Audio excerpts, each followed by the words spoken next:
Hello everyone, welcome back to the Expose. I hope आप सभी ठीक होंगे। लास्ट वीडियो में हमने कवर किया था झांसी से महाकाल तक की जर्नी, और जैसा कि आपको पता है कि हम 12 ज्योतिर्लिंग की जर्नी को कवर कर रहे हैं अपनी थार से। तो please please please do like share subscribe our channel. हमारे चैनल को लाइक शेयर सब्सक्राइब कर दीजिए अगर आप नए हैं। हमने महाकाल की जर्नी में महाकाल जी की आरती और उनके प्रकट होने की स्टोरी दोनों बता रखी है अपनी लास्ट वीडियो में। अगर आपने वो वीडियो नहीं देखी है तो प्लीज जाकर हमारे चैनल पर वो वीडियो देख लीजिए। अब हम उज्जैन से निकले हैं नागेश्वर जी के लिए। डिस्टेंस अप्रॉक्स 900 किलोमीटर्स है। तो नागेश्वर जी की जर्नी हम कवर करेंगे और आपको बताएंगे कि कैसे वो प्रकट हुए थे, वो स्टोरी भी आपको मिलेगी, और उसके साथ साथ हम आरती भी कवर करेंगे। तो चलते हैं सीधा नागेश्वर जी और कवर करते हैं ये वाला ज्योतिर्लिंग।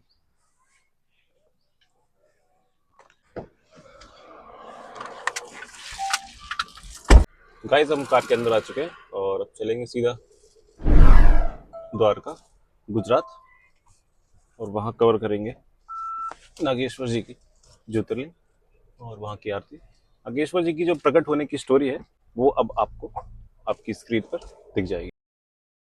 गाइज, हम अपनी जर्नी स्टार्ट करने जा रहे हैं और स्टार्ट करने से पहले मैं बोलूँगा हर हर महादेव। लास्ट वीडियो में हमने कवर किया था महाकालेश्वर ज्योतिर्लिंग और भस्म आरती। Well, that was a interesting video. अगर आपने देख ली ऑल गुड, और अगर आपने नहीं देखी तो प्लीज़ जाकर वो वीडियो देख लीजिए और हमारे चैनल को सब्सक्राइब कर दीजिए। Right now we are at Delhi Vadodara expressway. Ujjain से द्वारका का डिस्टेंस अप्रॉक्स 900 किलोमीटर्स है। गाइस, टोल आ गया। पहले तो मैंने सोचा कि तोड़ के भाग जाऊं, फिर याद आया the constitution of India has given us some rights and with the rights come duties. Article 51A में 11 फंडामेंटल ड्यूटीज़ मेंशन है। वो 11 ड्यूटीज़ क्या है आपको पता है क्या? चलिए, एक क्वेश्चन आप लोगों के लिए है। अगर मैं इस टोल को तोड़ के भाग जाऊं तो क्या ये फंडामेंटल ड्यूटीज़ का वायलेशन होगा? सिंपल सी बात है, paying taxes is a fundamental duty और not. Toll paid. Guys, Dwarka पहुंचने से पहले मैं आपको नागेश्वर जी की प्रकट होने की स्टोरी बता देता हूँ। गाइस, नागेश्वर ज्योतिर्लिंग 10वें मुख्य ज्योतिर्लिंग है और हमारी जर्नी के दूसरे ज्योतिर्लिंग है। अब मैं आपको नागेश्वर जी की प्रकट होने की स्टोरी बता देता हूँ, जिसका वर्णन शिव पुराण के कोटिरुत सहायता में है। चलिए जानते हैं इस कथा के बारे में। कथा के अनुसार दारुका नामक राक्षसी अपने पति दारुक के साथ एक वन में रहा करती थी। दारुका माँ पार्वती के दिए हुए वरदान के कारण इस वन को कहीं भी ले जा सकती थी। उसने अपने पति के साथ मिलकर पूरे जंगल में उत्पात मचा रखा था, जिससे तंग आकर लोगों ने महर्षि औरव की शरण में जाकर उन्हें अपना दुख सुनाया। महर्षि औरव ने उन लोगों की रक्षा के लिए उन राक्षसों को यह श्राप दिया कि यह राक्षस अगर पृथ्वी लोक पर हिंसा करेंगे या यज्ञ का विध्वंस करेंगे तो उसी क्षण नष्ट हो जाएंगे। जब यह खबर देवलोक में बैठे देवताओं को मिली तो उन्होंने राक्षसों पर आक्रमण कर दिया। सभी राक्षस असमंजस में फंस गए। अगर वो पृथ्वी पर युद्ध करेंगे तो उसी क्षण नष्ट हो जाएंगे, और अगर नहीं करेंगे तो युद्ध में परास्त हो जाएंगे। इस स्थिति में दारुका उस वन को उड़ाकर समुद्र के बीच ले गई और राक्षस लोग निर्भय रूप से समुद्र के बीच रहने लगे। एक बार मनुष्य भरी बहुत सी नाव उधर आ गई। राक्षसों ने सभी मनुष्य को बंदी बना लिया। उनमें सुप्रिय नामक एक शिव भक्त भी था। उसने कारागार में रहकर भी शिव की पूजा नहीं छोड़ी, साथ ही अपने कई साथियों को भी शिव पूजन करना सिखा दिया। इस प्रकार सुप्रिया और उसके साथी प्रतिदिन शिव पूजन करने लगे। जब दारुक राक्षस को इस कार्य का पता चला तो उसने सुप्रिया को धमकाया और उसे मारने के लिए दौड़ा। सुप्रिया ने भगवान शिव की प्रार्थना की। अपने भक्त के करुण पुकार सुनकर भोलेनाथ एक ही क्षण में प्रकट हुए और सभी प्रधान राक्षसों को नष्ट कर दिया। यह देख दारुक अपनी पत्नी के पास भागा। भगवान शिव ने वरदान दिया कि आज से इस वन में चारों वन अपने धर्म का पालन कर सकते हैं, राक्षसों का इसमें कोई स्थान नहीं है। भगवान शिव का यह वचन सुनकर दारुका अत्यंत भयभीत हो गई। शिव जी के क्रोध से बचने के लिए दारुका ने माँ पार्वती की स्तुति की और उनसे यह वर मांगा कि माँ, मेरे वंश की रक्षा कीजिए। माँ पार्वती ने उसे आश्वासन देते हुए भोलेनाथ से कहा कि हे नाथ, आपका वचन तो सत्य ही है, परंतु ये राक्षस पत्नियां जिन पुत्रों को जन्म देंगी वह सब इस वन में रह सकते हैं, ऐसी मेरी इच्छा है। तब भगवान शिव ने कहा, तथा अस्तु, मैं अपने भक्तों का पालन करने के लिए प्रसन्नता पूर्वक इस वन में लिंग रूप में रहूंगा। इस प्रकार उस ज्योतिर्लिंग के रूप में भगवान शिव नागेश्वर कहलाए। गाइस, ये थी नागेश्वर जी की कथा जिसका वर्णन शिव पुराण में है। मैं आपको बताना चाहता हूँ कि नागेश्वर ज्योतिर्लिंग का स्थान थोड़ा सा डिस्प्यूटेड है, विवादित है। शिव पुराण के अनुसार यह दारुक वन में स्थापित है, पर नागेश्वर ज्योतिर्लिंग के नाम से 3 मंदिर विख्यात हैं। पहला गुजरात द्वारका, जहाँ पर हम जा रहे हैं क्योंकि उसका वर्णन शिव पुराण में है। दूसरा उत्तराखंड के अल्मोड़ा डिस्ट्रिक्ट में, और तीसरा महाराष्ट्र के हिंगोली डिस्ट्रिक्ट में। गाइस, इसके साथ हमने अपना आधा डिस्टेंस कवर कर लिया है क्योंकि डिस्टेंस 900 किलोमीटर्स का है और बहुत ही ज़्यादा लंबा है। तो हमने डिसाइड किया कि हम लेंगे एक रात का स्टे, क्योंकि कार चलाते चलाते मैं थक चुका था। तो हमने पेमेंट किया, चेक इन करा और सुबह ब्रेकफास्ट करके फ्रेश होकर निकल लिए नागेश्वर जी के लिए। ये रहा मैं ज्ञान दे रहा हूँ कि कैसे हम 12 ज्योतिर्लिंग अपनी थार से कवर करेंगे, और इंस्टा फॉलोअर्स को बताता हुआ कि हमने रात का स्टे कंप्लीट कर लिया है, और अपना होटल दिखाते हुए कि यहाँ पर हमने अपना स्टे किया था। अगर आप हमारे कूपन कोड से यहाँ पर रुकेंगे तो आपको 10% का डिस्काउंट मिलेगा। कूपन कोड है दी एक्सपोज। और please please please do like share subscribe our channel. हमारे चैनल को लाइक शेयर सब्सक्राइब कर दीजिए। इसके बाद हम बैठे अपनी कार में, हमने अपना सीट बेल्ट लगाया और निकल लिए अपनी जर्नी के लिए। थोड़ा चलते ही हमने देखा कि हमारी कार का जो फ्यूल है वो फिर से ख़त्म होने लगा है, तो हमने लिया एक स्टॉपेज, अपना टैंक फुल करवाया। इस बार हमने पेमेंट किया 3300 रुपीज़ का, और फिर हम निकल लिए नागेश्वर जी के लिए। नागेश्वर जी की प्रकट होने की स्टोरी आपने सुन ली होगी गाइस। हमारे चैनल को लाइक शेयर सब्सक्राइब कर दीजिए ताकि आप घर बैठे बैठे 12 ज्योतिर्लिंग के दर्शन कंप्लीट कर लें।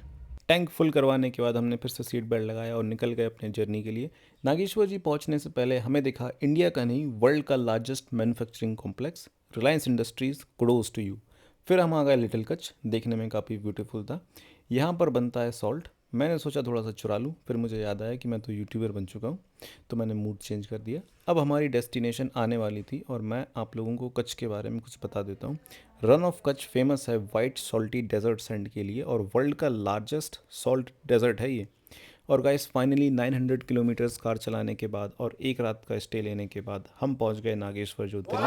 उज्जैन से द्वारका तक की जर्नी बहुत ही ज़्यादा इंटरेस्टिंग थी, और जैसे ही हम पास पहुँचे बहुत अच्छी पॉजिटिव वाइब्स आने लगी कि यस वी डिड इट। पर फिर मुझे याद आया कि 10 ज्योतिर्लिंग अभी और बचे हैं। नागेश्वर जी पहुंचते ही आपको शिव जी की स्टैचू मिलेगी जो 80 फीट टॉल है। हमने अपनी कार पार्किंग पे लगाई और मंदिर के सामने आ गए। गाइस, फाइनली हम आ चुके हैं नागेश्वर जी, और बहुत ज़्यादा लंबा रूट था ये, 900 किलोमीटर का अप्रोक्स था, और चलाते चलाते गाड़ी हालत खस्ता हो चुकी है। और रात में हमने एक नाइट स्टे लिया था। एंड आई होप आपने नागेश्वर जी की जो प्रकट होने की स्टोरी है वो भी देख ली होगी, सुन ली होगी आई मीन। अब हम जाएंगे सीधा अंदर और अंदर करेंगे दर्शन। अंदर की वीडियो अगर बन पाएगी तो वो भी आपको दिखाएंगे अंदर का कैसा लगता है, कैसा है मंदिर।